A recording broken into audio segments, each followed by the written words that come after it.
Hi, everyone. My name's Tim, I'm Anna.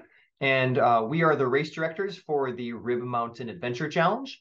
Anna and I have been adventure racing together for 19 years now and have done combined hundreds of adventure races. And this is our eighth annual Rib Mountain Adventure Challenge, and we're so excited that you're all signed up. In this pre-race meeting video, we're going to cover some general rules, give a general overview of the course, and some specific details and safety information for Friday and Saturday. We have sold out at 500 racers. We are, again, for the third year running, the largest adventure race in the United States. There's actually people from 19 different states coming to the race this year, which we're thrilled about. Age ranges from 7 years old as our youngest racer, all the way up to 68. We have 20 teams in the family division, and a split of 45% of our races are female, 55% male. As I think you may know, I hope you've seen in communications, but as a great reminder, this race is a fundraiser for the University of Wisconsin Stevens Point, the main campus and Wausau campuses for student scholarships, as well as for Iron Bull, which provides funds for the Marathon County Parks Foundation. So thank you to all the sponsors. We'll go through those sponsors later that help us make great contributions to those organizations. Welcome to the many veteran adventure racers looking through the team list. There's many of you who have been racing yourselves for 20 plus years with tons of experience, and certainly welcome also to those new racers. We saw a lot of you. This is your first adventure race ever. We first got into adventure racing when we saw Eco Challenge on TV in the 1990s, and found a local race back then in the early 2000s and have been hooked ever since. So for over half of you, this is just your first, second, or third adventure race. And there's even a few of you that this is your very first race and you're racing in the 18 hours. So good for you for taking on a crazy adventure for the very first time. We want to say a huge thank you to our volunteers too. And new folks to this have got to realize that this isn't anybody's full-time job, especially for all the race directors in the Wisconsin series. They've got full-time jobs, they've got families, lives, and we do this because we love it and just love to give this opportunity and experience to you all too. And the volunteers as well. They come out and spend all weekend. They stay overnight with your gear. They probably sleep as much or as little as you do, and they do it because they love it. And we have over 60 volunteers that help put this event on. So it's really a tremendous effort. Make sure to thank the volunteers when you're out there on the course and you see them for donating their time on a holiday weekend. Here's our list of sponsors to share.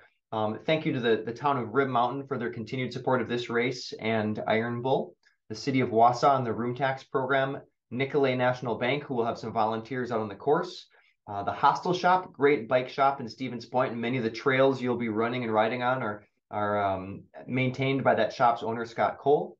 Thanks to Gear Junkie, who supports this race on the Wisconsin Series.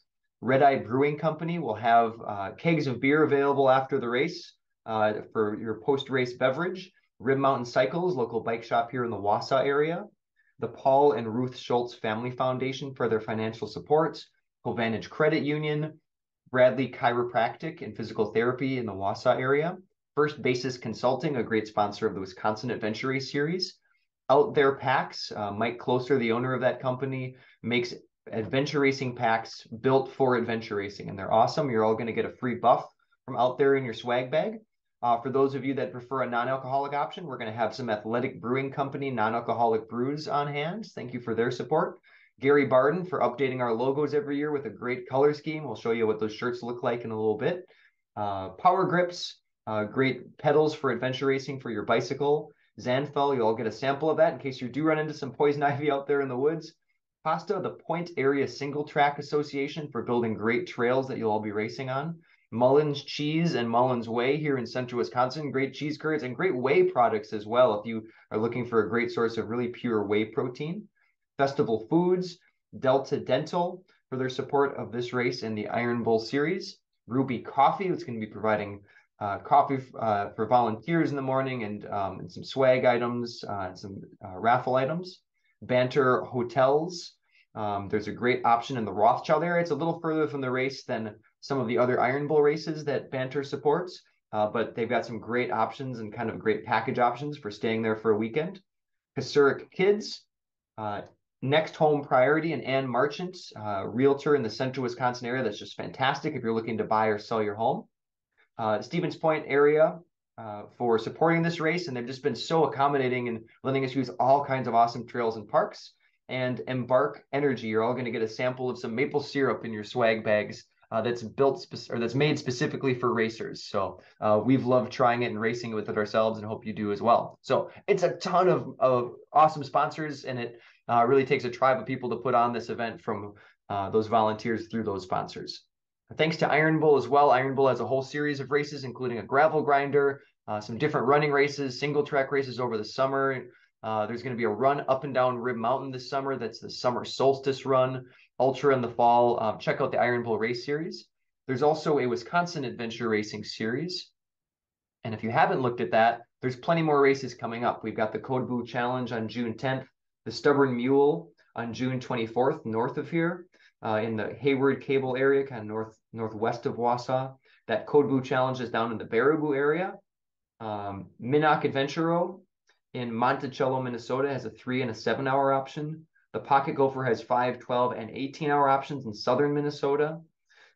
We think we're having AR Northern Illinois. Maybe Mike Lascola will give us an update, and we'll email that out soon about a date for that if that race is happening this year.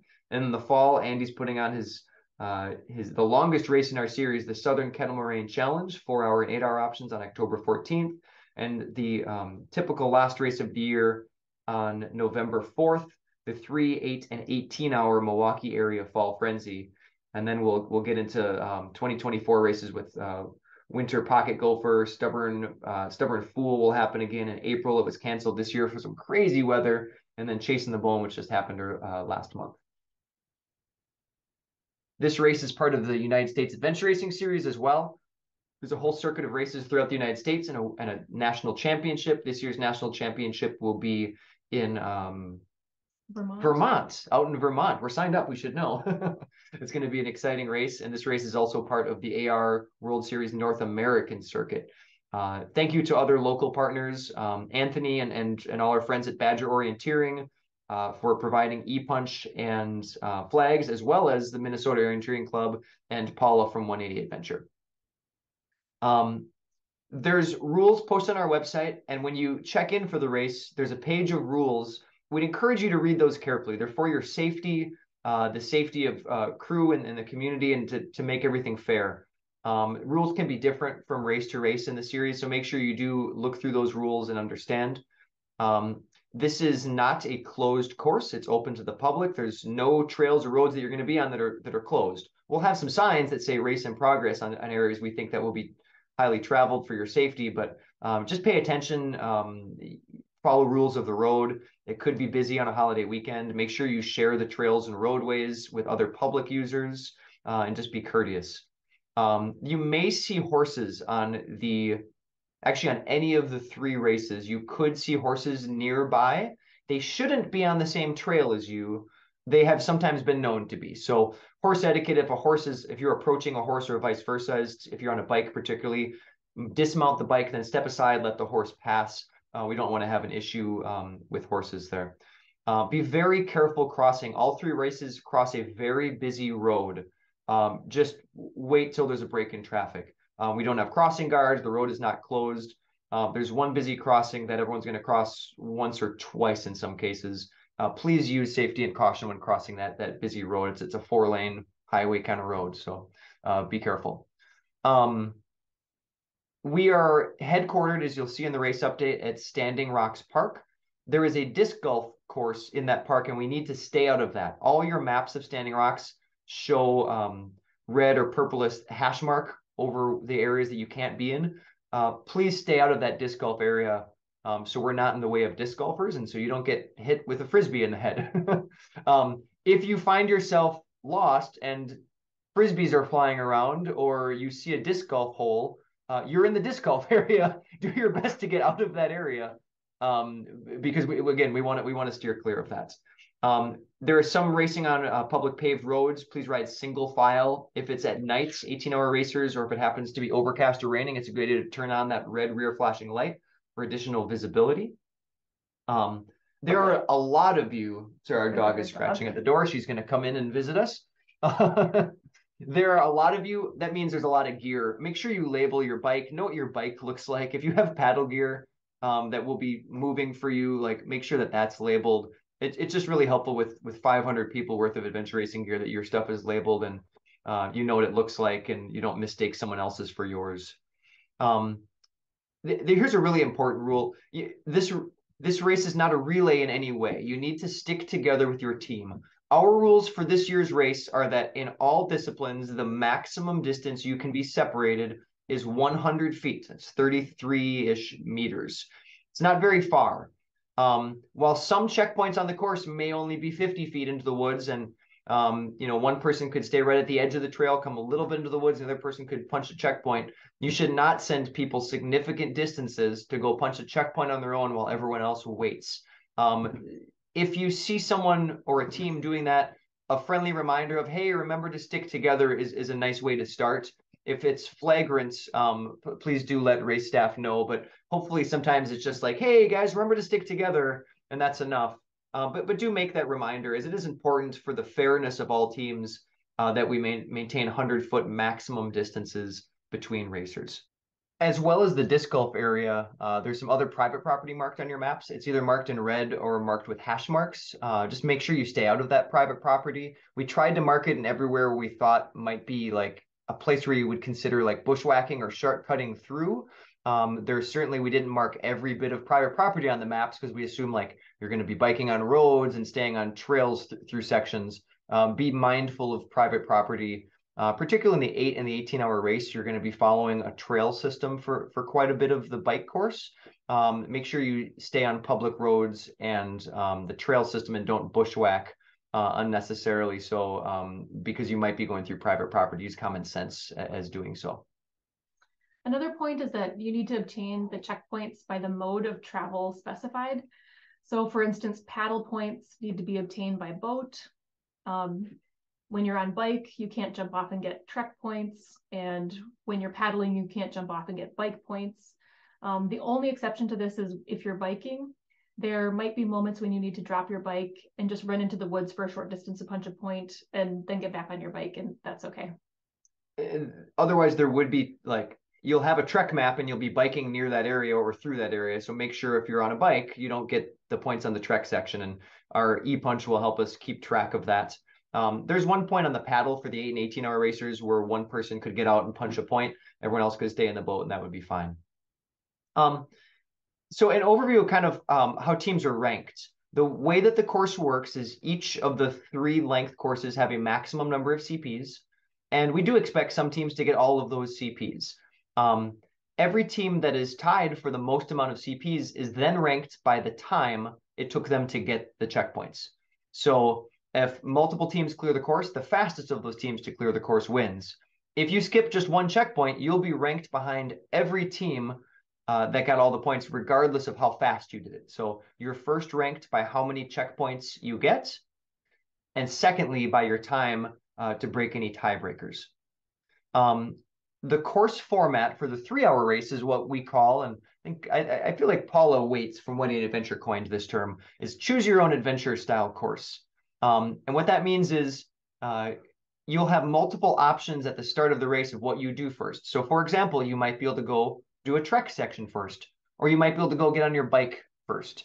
And you could do those in either order. It's not a linear course. You can choose what to do first, what to do second. For the 8 and 18-hour races, it's a more linear course. But within sections, the checkpoints within each section can typically be visited in any order. Again, we expect top teams in all 3 courses to clear the course. If you're a newer team and you've maybe never done this before or not done this much, or maybe never navigated much, you might not be able to get the full course. Not all teams get the full course every year. In fact, some years it's maybe 50% or so. So, kind of see what your pace is like. Keep an eye on your clock. You may want to think about skipping some of the points that are further away or that look more difficult. Or if you're having trouble finding a point, you might want to consider moving on. You might also want to consider like, well, how do we want to spend our day? And maybe if you don't feel like doing as much biking, maybe you skip some of the longer bike stuff and spend more time trekking or paddling. Certainly don't be disappointed if you don't get all the points. It's typical for adventure races that many teams don't get all the checkpoints. The key is make sure you get back by the 5 p.m. cutoff, or 8 or 18 hours after you start the race. 3-hour racers, you actually have 4 full hours from 1 p.m. to 5 p.m. To finish the course. 18-hour racers, for example, you might consider cutting off some of the big bike leg, would save you a lot of time. You could also consider cutting off some of the first trekking leg. That'll be at night on some pretty hard navigation. So if you haven't done that before, you might consider cutting some of that to make that easier on yourself. There's sections you can't cut. There's some biking you can't cut to make it back. There's some paddling you can't cut to make it through the course. There are gear drops Anna's going to talk about. Yes, so gear drops. So for bike and bike gear, for the 8 and 18-hour racers, your race update number 3 has the race or the location of the bike drop where you're going to stage your bikes and your bike gear before you come to check in. So we've got the time that opens up in the location in that update. 3-hour racers, you're going to drop your bikes and stage your bike gear at headquarters in a designated area before you check in and before your race begins. For paddle gear, 8 and 18-hour racers can bring your own personal paddle gear. 3-hour racers are required to use the paddle gear that we provide, the paddles and PFDs, so you can't bring your own personal gear in the 3-hour race. 8 and 18-hour racers, our race volunteers will transport all of your personal paddle gear back to headquarters. So it'll be at the end of the paddle. So it'll be there for you when you finish. Just make sure everything is well labeled and bundled together so nothing gets lost. And you really won't have to worry about carrying your race gear or your paddle gear any significant distance during the race. There will be a 400-meter portage for 8 and 18-hour racers sometime during the paddle. So just in case that factors into your decision to bring portage wheels or not. I know if Tim and I were racing this race, we probably wouldn't bring portage wheels, but if you're a solo racer, maybe that's something you would want to consider. There are youth PFDs available from the canoe outfitter. So if you have kids with you, just make sure to mention that when you're picking up your paddle gear at the start of the paddle. And for 4-person family teams with 2 or more small kids, if you want to put all 4 of you in one canoe, if you feel safer that way, that's fine too. For parking, parking is a little different this year. It's about 800 meters away from headquarters in some grassy fields. And there should be a map, an aerial map in your race update number 3 with those parking locations. Those are marked in bright green. There are off-limits parking areas. Those are gravel parking lots for other people that are going to be using the park that weekend, like disc golfers and hikers. So we need to keep those areas clear for them. But we do have those spaces in the grassy fields that we can park. Just make sure to factor that in, get there early, have all of your team members together when you come to check in, and then maybe have somebody go and park the car and leave enough time to walk back up to headquarters, or if you're a 3-hour team, bike back up to headquarters. Yeah, so you can drive temporarily up to headquarters, temporarily park a car, but don't leave it more than 10 minutes, please. We need that for volunteer parking. It's a smaller lot up there. We've got a lot of volunteers this year, so we need to make sure to keep that area clear for them. And there's just not enough to fit racers. So sorry, guys. So for check-in, make sure all of your team members are present at check-in. Otherwise, you won't be able to check in. You will get a team bag with your race bibs and your shirts and all your individual swag. You'll also get a packet with all of your maps for the race, your instructions and your rules. So make sure to read through those very, very carefully. These are our tech race shirts this year. They're really nice. Gary Barden did a great job with the colors. And Green Layer did a great job with the printing. This is our men's specific version. We also have a women's specific version. And this year, we had to place our t-shirt order by May 4th. So anyone who registered before May 4th, you will have a t-shirt, a tech t-shirt in your size. We had to just guess and order a variety of sizes in t-shirts, not knowing who was going to sign up after May 4th. So amazingly, a lot of you signed up after May 4th, and more people than t-shirts that we ordered. So unfortunately, we don't have a t-shirt for everyone that signed up late. If you signed up before May 4th, we've got one for you, but we will do our best to get you a t-shirt. in the closest size. And if it's not this year's t-shirt, a previous year's t-shirt, if you want one, if you did register late. At check-in, you will also get any pre-purchased merchandise. So like mugs or hoodies or things, that'll be at the check-in desk for you. Your individual or your bags will have 4 safety pins per racer, a red-eye coupon, other flyers and goodies, and make sure to also pick up a raffle ticket, which are not in the bags. Is that right? Correct. Yeah, so you'll have to pick a raffle ticket extra. Make sure to pick that up because we have some really awesome raffle prizes that we'll be raffling off at the award celebration. So these really cool racer packs from out there. They're amazing for mid-length adventure races and other pack accessories and hip packs. So lots of cool stuff. And so after you check in, so you'll get all of that. Make sure to get your raffle ticket. You're going to take your team over to get a team photo in front of our banner. And then you're going to get ready to start planning your race and go through your maps. Make sure to read through everything really carefully. And for the 8-hour racers, we're going to have a staggered start. So we're going to have 2 different waves. And in your race update number 3, it'll have per division which wave you're going to be starting in. So what your check-in time is and what your start time is. So for, let's see, and I think that's it. Great. So just make sure if you're like, let's say a 2-person team, you come in the right window that we've assigned to 2-person teams versus 3- and 4-person teams. Logistically, that will help tremendously with some things we have to take care of. You'll also get a packet, a manila envelope that will have your race instructions, have all your maps, and you'll have an e-punch finger stick. The maps are waterproof. The instructions are not. We'd recommend bringing some type of map case or Ziploc bag regardless, because even waterproof maps, if they start getting mud on them and get ripped up, they can deteriorate. So do take care of the maps. They got to get you through the course. It's a mix of USGS maps, road maps, trail maps, and an orienteering map. So in various scales. One thing I want to mention is for each checkpoint location, there is a description. Some of the descriptions might just be as easy as intersection or boardwalk, but some of them are specific to topography and 2 terms that if you're not a seasoned adventure racer or orienteering, you might not know. I want to just talk about briefly. One is the word depression.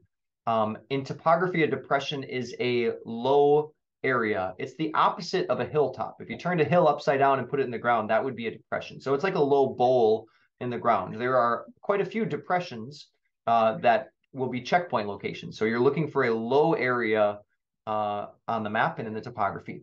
Another is a reentrance. Sometimes that's called a draw. A reentrant or a draw is where water would run down. So it's the opposite of a ridge line or a spur. It's where the water runs down in a downward direction and funnels from 3 sides downward. So reentrance, where water runs down, and depression, where water would settle, like a pond as an example. Actually have a depression with water in it.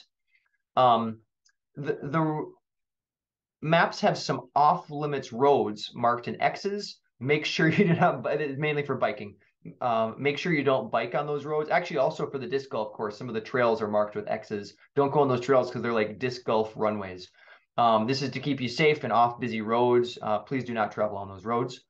And we've already talked about private property. We've mentioned checkpoints a couple times. Thank you, Anna. This is what you're looking for in the woods. 3-hour racers, I think we have 15 of these for you to find. 8-hour racers, it's like 30-ish. And 18-hour racers, we have 62 checkpoints in the 18-hour race. When you get to these, there'll be a box, and the box number on top doesn't correspond to the CP number in your map. It'll correspond to the box number that you have on your instructions. So for example, I know in the 3-hour race, CP 31 is point number 1. Checkpoint 1 is labeled 31 on this box. We're sharing these between 3 different races, so they can't all be numerical. When you get there, you're going to have a finger stick, and we don't have an example because we already stuffed them all in packets, but it's it's something little. It's like the size of a pen cap. And this pen cap is going to have a little wrist strap on it so you don't lose it. And it's going to have a little finger strap to go on your finger. And when you get to the checkpoint, there's a hole right here in the checkpoint. You're going to put the finger stick in that hole. And thank you, Anna. It's going to beep. And there's going to be a little light down here that flashes. And as long as you either hear it beep or see it flash, you're good to go. If you just hold it in there, it's just going to keep beeping and flashing. Beep, beep, then thank you. Then take it out. And that will keep track on your finger stick of what checkpoints you've been at, what time you were there, and you can go back later and compare splits, and that's how we tabulate results. So make sure at the end of the race to turn that finger stick in, because we need to have that back for results, and they're very expensive. So for 8 and 18-hour racers, it's a rolling start. You'll have to punch a start box before you go at a remote start location. For 3-hour racers, it's a mass start. You don't have to punch anything at the start. We will say go, and everyone will go. But then as the course goes on, everyone punches checkpoints, and there's one final checkpoint at the finish banner at the end that's finish. You will all at some point be at headquarters before the finish. I would highly recommend, unless you are done, well, not to recommend, don't punch the finish point until you're done, because that ends your course. So if you get back and you still have something else to do, some other section you haven't done yet, don't go to the finish punch and punch it right away. Make sure you wait until the very end to do that. It's very tempting whenever you see a CP to just run and punch it, but don't punch the finish line CP until you're done. And that's a good point too. Just because you see a point doesn't necessarily mean it's part of your course. It's a densely packed trail system at Standing Rocks where part of the race will be and where headquarters is. So just because you've passed a checkpoint, double check that it's the right box number on your instructions. You're punching the one you think you are.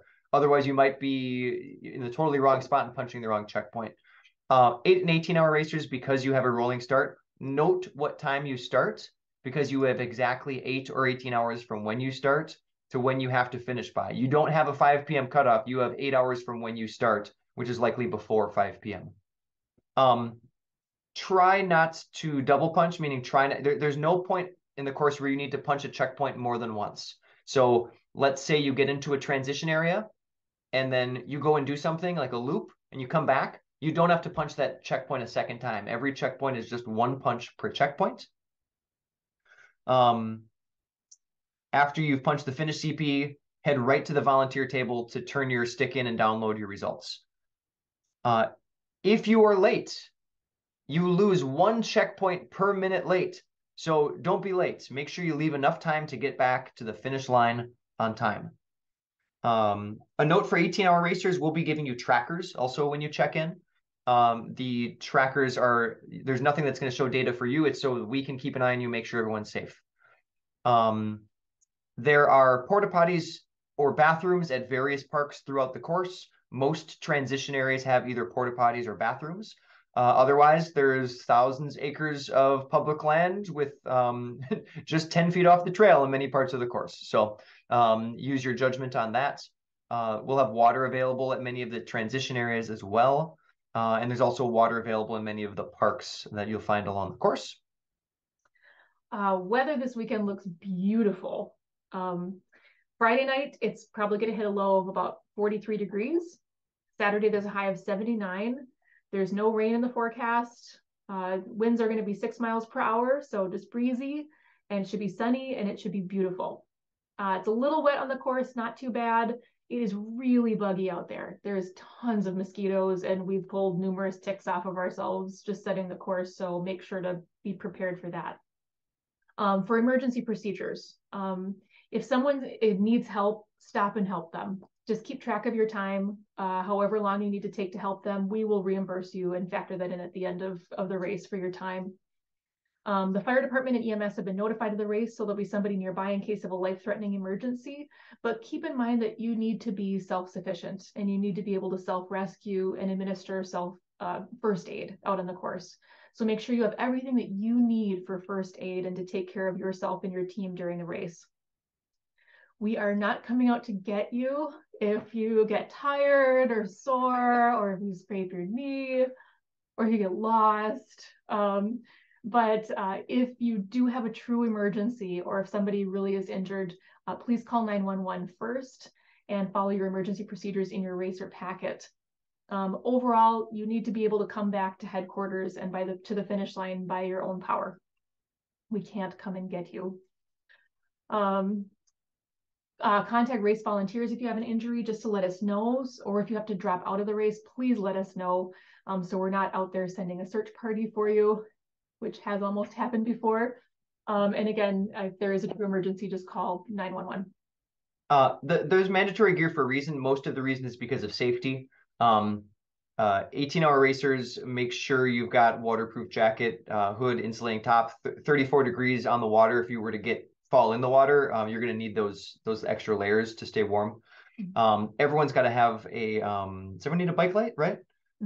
Yeah, and because you know, if it all of a sudden, it's not supposed to, but if all of a sudden gets foggy or cloudy and rainy and you're on a busy road, cars need to be able to see you, and a red flashing rear light is really important to have. 18-hour racers certainly always have that at night when you're biking, but everyone plan to have that on their bike. Make sure you have all that mandatory gear. 18-hour racers, you'll also be paddling at night, so glow sticks, please. We'd also highly recommend that you have the person in the front of your canoe, or a soloist, one for yourself, a bright headlamp for paddling at night. There are lots of down trees to navigate around where you will be paddling for the 18-hour race, and at least one large tree to portage over. It's going to be really helpful with a bright headlamp in front. 18-hour racers, there's also, and this is in your race, this will be in your race instructions, there is a dam on the river you're paddling on midway through the first paddle section at night, and it's a bit sketchy. If you're comfortable with like class 2-ish whitewater, like basically a dam drop, stay river right, and it's doable. If you aren't comfortable with that, there is a portage around. We'll flag that. Make sure you get out before that dam. Because if you were to go river left, you're going to capsize for sure. That canoe could get bent in half. And it's an old dam. It's not. It's not completely dammed. Thank you. There is running water. It's just as old. Yeah, thank you. It's not that's a good point. It's remnants of a dam is really what it is. Thank you. So there's junk in the water and huge boulders and rocks. So if you do not run it river left, run it river right, or just take the time to portage around. You're actually going to, there's a portage route on your map, and you're actually going to walk. It's going to feel a little sketchy because you're going to walk around to like an old factory kind of building and down to the bottom, but we've got permission. It's public access. That's all fine. But if you're at all uncomfortable with that, we'd much rather you stay dry and safe. Get out of the boat, just portage around the building, just stay left after the building as you walk down a little trail and you get down to the water. We've got a few questions about GPS watches, and this is pretty much true across all adventure races now. You are not allowed to have any GPS device, whether it be just a bike computer that connects to a satellite or a wrist watch that has GPS. The only exception to that is if you have a verified Garmin watch that has AR mode on it. Some of the older ones don't have AR mode. It has to be a newer watch. You can check on the website. And then you have to use AR mode. What AR mode does is it shows you the time you started and the time you finished. So you need to show that to a volunteer at the finish line if you're running AR mode. Otherwise, you can use them if you keep them in your pack for watches only. Otherwise, phones should never be out. With the exception of an emergency. Most of the course has some cell service. If you have a true emergency and you don't have service, find a high spot. Send a text sometimes can go through better than a phone call. When you check into a transition area, volunteers will be keeping track of that you're in and out. They just have a list of your team numbers that you'll get when you check in. Please only give them your team number and not your team name. They're just keeping track of numbers. And also, because we have a cleanup award that Anna will talk about in a little bit, also give them any trash you have and the number of pieces of trash you collected along the course to help clean up the woods. Paddles and PFDs for everyone must be worn at all times. Do not sit on the center wood beam, the thwarts of the boat. It'll make you tip over and it could break. We don't want to damage the boats. And please do not drag the boats when portaging them or moving them. Please pick them up and carry them. When finished with the paddle, the volunteers will tell you where to place the boat.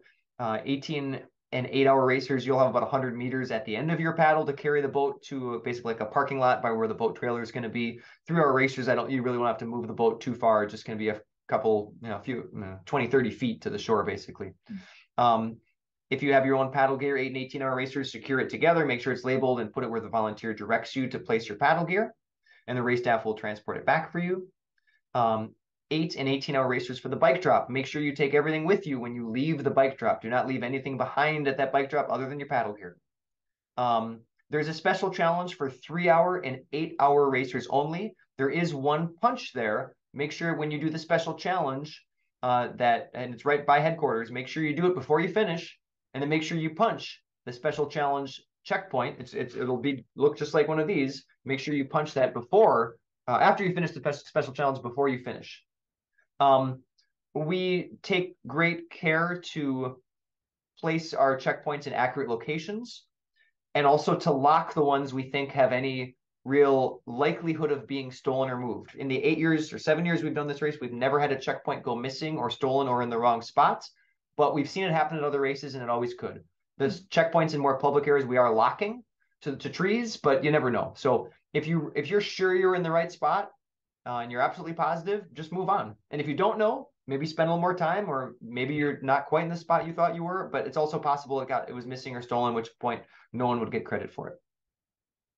We will have professional photographers out on the course. Anne and Lee Alagan are going to be out there with you again, doing their amazing photography. Our food truck and food this year will be from Urban Street Bistro again. They've provided food the last couple of years, and this year they're going to be doing amazing Mexican power bowls with honey chipotle chicken, pork, carnitas, or sweet potato and roasted vegetable, black bean stew, pico, avocado, cream, and tortilla strips.